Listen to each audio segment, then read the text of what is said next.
us as we continue to chronicle the strange happenings of 2020 on this channel. Between riots and coughs, a rather curious case has emerged, and no, we're not talking about the fake alien invasion, which is certainly scheduled for later this year.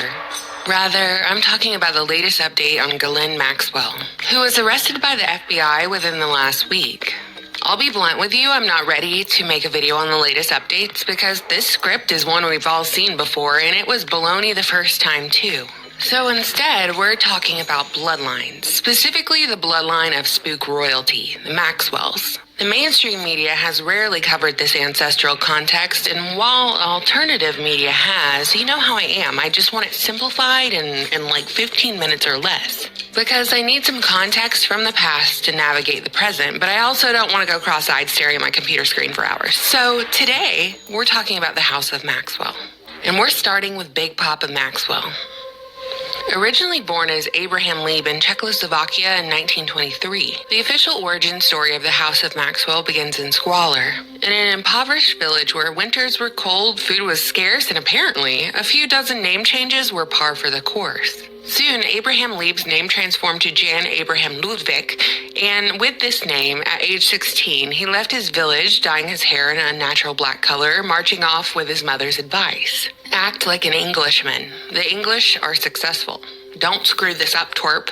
And so he followed his mother's advice. If he were ever to achieve his family's dream of a Jewish homeland in Palestine, there were sacrifices to be made, especially as whispers of war traveled across Europe. And with those whispers, waves of what was dubbed anti-Semitic messages spread over radio stations. Upon hearing this talk, Abraham Lieb or Jan Abraham Ludwig or whatever the heck Robert Maxwell's name was at that time, took it upon himself to cast a better depiction of his people. So before World War II had even started, Robert Maxwell became a storyteller, telling those who would listen that he'd lied about his age so he could join the local Czech resistance movement in Budapest. A tale which he would relay to the BBC decades later, but it was a lie. There was no Czech resistance at that time in Budapest because there were no German soldiers in the city. But the facts didn't matter. It was the emotion from the story that mattered, which is perhaps why Robert Maxwell went on to become such a successful media mogul. By the time he requested to join the British Army's Pioneer Corps, he was going by the name Jan Hotch. Perhaps because it sounded a little more English and a little less, well, you know, not English, because he certainly didn't speak any at the time. He kept pushing to enlist in the English ranks, setting his sights on the 6th Battalion of the North Staffordshire Regiment. And with a few character endorsements, Jan Hotch found himself in the 17th Infantry Brigade Intelligence Unit. But this time, he changed his name to Leslie Dumouriez, Dumouriez being a popular cigarette brand. And Leslie Dumouriez was popular with British soldiers too, so much so that he became a second lieutenant shortly after his 21st birthday. But the commanding officer took him aside saying that Dumouriez wasn't an acceptable name for officer in the North Staffs. So he suggested a Scottish alias instead, Ian Robert Maxwell, and from then on, this was the Robert Maxwell, a man from nowhere that would take on the world. All that was missing was a wife. Maxwell no longer had to brag about battles he'd never fought. He was seeing plenty of action in 1944 when he arrived in the newly liberated Paris for a few days of rest and relaxation, where an arranged pairing between Allied servicemen and Parisians was orchestrated by the Paris Welcome Committee. And among the eager ladies was a woman named Elizabeth Maynard, the underfed and frail 23-year-old daughter of a silk merchant with a Protestant middle-class background, who was immediately taken by Maxwell's presence.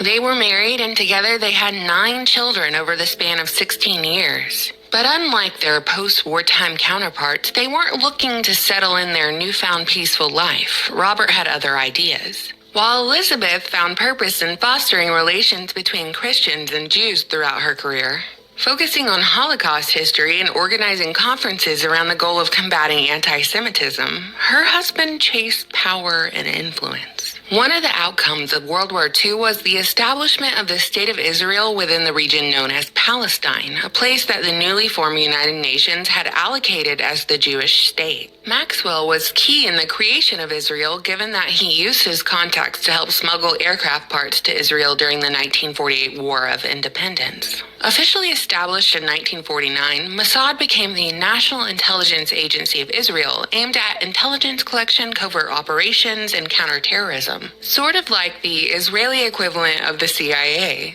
It's assumed that shortly after the establishment of the State of Israel and Maxwell's rise to power, that Maxwell was recruited by Mossad. In 1964, with Maxwell representing the left-leaning Socialist Labor Party, he was elected as a member of parliament for Buckingham and re-elected in 1966.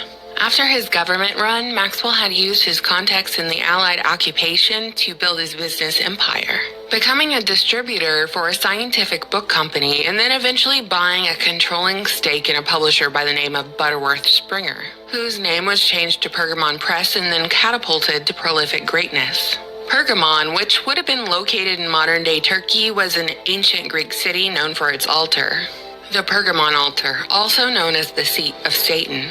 That was brought over to Berlin in 1930. I thought that was an interesting aside, but moving right along, not only did Israeli intelligence take an interest in Maxwell's publishing companies, specifically the scientific journals he published, but the KGB also took notice, as did MI6. Intelligence agencies of every country did deal in one thing after all: information, the flow and collection of it.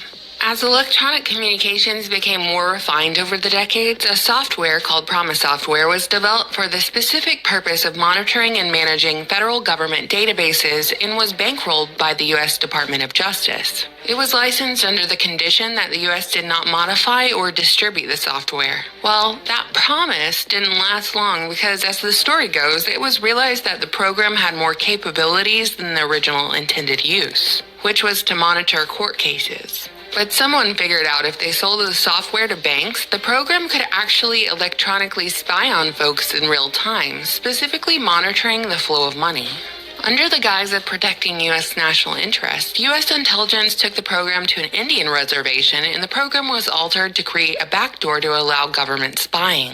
As the story goes, Israel wanted to buy the software but couldn't afford it, so they stole it and became a vendor for the software. Well, guess who had access to Promise and the backdoor? You guessed it, Robert Maxwell. One of Promise's stories was that it was sold to Middle Eastern arms dealers and even allegedly used by Osama bin Laden to obtain intel on the U.S. that led to the attacks of 9/11, if you believe that official story. In 1984, Maxwell acquired Mirror Group newspapers, which included the Daily Mirror. And pretty much everyone who worked at Mirror Group said Robert Maxwell was a crook and a liar. To say that this guy was a media mogul at this point would be an understatement. He had his hands in everything. MTV, New York Daily News, Macmillan Publishers, Nimbus Records, European newspapers, tabloids, and even a home computer company. So when I look at this guy, I see someone who is firstly privy to the latest information and he collects it. And two, he's a guy who is uniquely able to control the flow of information to the public, whether that be through educational texts, gossip columns, or even biographies about world leaders. It's a perfect job for an operative, a perfect job for a spy. All that's missing are sharks with laser beams. In 1991, Maxwell died a mysterious death off the Canary Islands, where his naked body was found floating off his yacht, named the Lady Ghilaine after his daughter. There is much debate over the cause of his death, whether it was a result of a heart attack, suicide, or hit job. Either way, he had a lavish funeral in Israel. And the Israeli Prime Minister eulogized him, saying that Maxwell had done more for Israel than can today be said. It's debated whether Maxwell was Mossad or Israeli military intelligence, and where his actual loyalty rested, as the billionaire publisher was rumored to have spoken 8 languages fluently and was an asset for MI6, KGB, and Mossad. It appears his main loyalty was to Israel, but when you behave the way Maxwell did, I wonder if your only loyalty is really to yourself. It later came out that Maxwell was responsible for stealing £460 million from the Mirror Group pension fund, amounting to about $1.1 billion to finance his operations and his lifestyle. Alright, and that, my friends, was my super fast summary of Robert Maxwell, Israel's Super Spy by Gordon Thomas and Martin Dillon. But all this spy business didn't end there. In fact, it stayed in the family. It's theorized that Ghilaine was heavily affected by her father's death and demise of his reputation. Her status and fortune had taken a hit, and thus Epstein provided her re-entry to the society to which she was accustomed, even though the key to that society was blackmail. I, however, suspect she was much less prey and altogether more predator, being spook family royalty and all. Ghislaine's twin sisters, Christine and Isabel, were apparently internet pioneers who founded Magellan Web Search Service. Magellan was one of the very first search engines that was live on the internet from 1995 to 2001. Imagine the data collection potential of manning a search engine. Find out an important person's IP address and keep a log of their inquiries, or perhaps even their darkest desires. Excellent blackmail potential, but I digress. The search engine was very popular amongst users. It really had the momentum to become Google, but the company sold out, only for Ghislaine's sisters to chase a spooky new endeavor. Christine founded Gilead, which is a data analytics company who managed to obtain big-time government contracts, ranging from the FBI, CIA, and the software was likely even preloaded onto HP servers going back to the early 2000s. The firm's software was behind the data search technology used by the FBI's counterterrorism data warehouse. And the company's advisory board includes Alan Wade, former CIO of the CIA. So at this juncture, since we've seen it before and history repeats, we ask, does Gilead have a backdoor much like Promise software that Papa Maxwell used and it was sold to foreign governments? Christine is not an American, and a quick Google search and understanding of her family background would lead you to believe that her loyalty lies with Israel. So how and why did Gilead get contracts with the United States government to surveil individuals under the guise of counterterrorism? The line of questioning becomes even more damning when we factor in Our Lady of the Hour, Ghislaine Maxwell, and the accusations of running a sexual blackmail operation with the abuse of underage victims. Then turning around to weaponize that abuse to blackmail individuals for, presumably, political gain, as she's been accused numerous times of being a Mossad operative. Seriously, the continuous thread here is Mossad, so what do you Mossad people want? Can you just come out with your list of demands already and get it over with? What are normal people supposed to do with the idea that some of the most powerful people in the world, the people who run their governments, their media, whatever, people with access to the nuclear codes, are controlled by sexual blackmail with minors?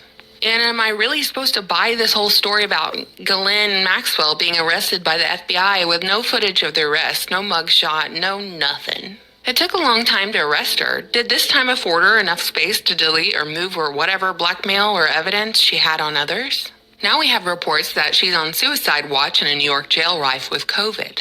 So how's this exit strategy gonna go? The way of Epstein? By suicide or by plague? And is any of it real? How convenient is it that the Maxwell sisters are pioneers of the modern internet, completely intertwined with U.S. intelligence agencies? I would define myself as a slightly optimistic realist, so as much as I want to ride the hype wave that justice is around the corner, I feel like we're getting a bit hoodwinked here. A family of foreign spies who've influenced United States policy, intelligence agencies, news media, and even the internet? Well, they seem like a tricky bunch. What do you think, internet friends? You know I always look forward to your comments. Thank you so much for watching, subscribing, and supporting me on Patreon. Bye. I'm just a fake silhouette.